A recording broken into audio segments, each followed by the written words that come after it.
RTGS के अंदर क्या होता है, रियल टाइम ग्रॉस सेटलमेंट कहलाता है आरटीजीएस, ठीक है, रियल टाइम ग्रॉस सेटलमेंट। इसमें फर्क ये होता है, इसके अंदर स्लैब बने होते हैं, जबकि आरटीजीएस के अंदर क्या होता है कि on the spot transaction settle होता है।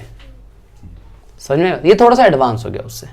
अगर आपको इमरजेंसी में करना है तो आरटीजीएस भी कर सकते हैं, ठीक है। तो it refer the fund transfer system with the transfer of fund take place the one bank for another in real time और gross basis settlement. Real time means the payment of transaction not subject of any waiting period.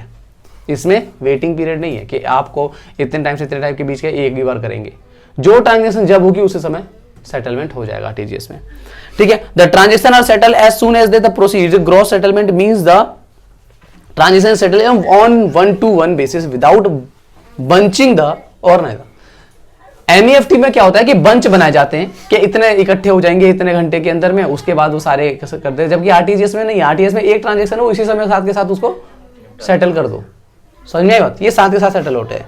The RTGS services customer available 9 to 4:30, 9 बजे से लेकर के 4:30 बजे तक का इसका time होता है, ठीक है। आरटीजीएस का वीकडेज में 9 बजे से लेकर के 1:30 बजे तक का टाइम होता है, ठीक है। Saturday Sunday as per RBI guidelines, RBI के गाइडलाइंस के बिहाफ पे, ठीक है। फीचर्स के बारे में बात कर देता हूं। All the bank branches RTGS not RTGS enabled only, ठीक है। CBS enable bank branch can extend this facility. All the bank branches in India are not RTGS enable, ठीक है। सारे के सारे बैंक जो है आरटीजीएस इनेबल नहीं होते हैं, ठीक है। इसके अंदर ऐसे बैंक जो सीबीएस कोर बैंकिंग सिस्टम, अभी पढ़ा था लास्ट क्लास हम लोगों ने, कि पूरे देश के अंदर सारे के सारे बैंक जो, इसका मतलब क्या होता है कि आपका अगर किसी बैंक में अगर अकाउंट है तो उस बैंक के किसी भी ब्रांच में, इंडिया के किसी भी ब्रांच में जाकर के आप अपनी डिटेल ले सकते हो, बताया था लास्ट क्लास, ठीक है। वही सीबीएस। तो सीबीएस सिस्टम अगर जिसके पास भी है वो आरटीजीएस कर सकता है, ठीक है। RTGS transaction are process continuously through the business hours and not in batches. इसमें लगातार चलती रहती है ट्रांजेक्शन, ठीक है। बैचेस नहीं बनाए जाते इसके अंदर, ठीक है। The receiving bank has the credit the customer account with in 2 hours for the receiving the fund transfer message. जैसे ही बैंक यहां से पैसे डालोगे तो मैक्सिमम 2 घंटे के अंदर अंदर आपके जो है पैसा जो है सेटलमेंट हो जाता है, उस व्यक्ति के पास पैसा पहुंच जाएगा 2 घंटे के अंदर। वैसे तो जनरली विद इन सेकेंड हो जाता है, क्योंकि ट्रांजेक्शन ही सेटलमेंट साथ के साथ ही कर रहे हैं तो, ठीक है। पर मैक्सिमम 2 hours के अंदर हो जाता है, ठीक है। Fees for the RTGS vary from bank to bank. अब यहाँ पे बैंक टू बैंक वेरी करता है फीस इसका। आरटीजीएस के जो चार्जेस होते हैं हर बैंक के अलग अलग चार्जेस होते हैं, ठीक है। उसके बाद कह रहा है कि the minimum transaction value of for RTGS is 2 lakh.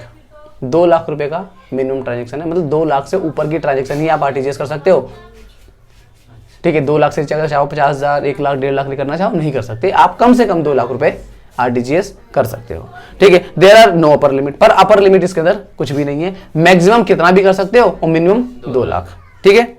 ये हो गया आपका आरटीजीएस और एनईएफटी। डिफरेंस के बारे में बात कर लेते जरा, ठीक है। तो बेसिक डिफरेंस आरटीजीएस और एनईएफटी का जो है प्रोसेस होता है कंटिन्यूअसली, ठीक है भाई। ये एनईएफटी जो है वो बैचेस में होता है, जबकि आरटीजीएस जो है कंटिन्यूअसली प्रोसेस में रहता है, ठीक है। Settle the transaction. Another difference between the while minimum transaction RTGS. अब मिनिमम ट्रांजेक्शन का जो है वो एक डिफरेंस है। एनईएफटी में मिनिमम कुछ भी हो सकता है, ठीक है, जबकि आरटीजीएस में मिनिमम 2 लाख का है, ठीक है। 2 डिफरेंस है बस, क्लियर।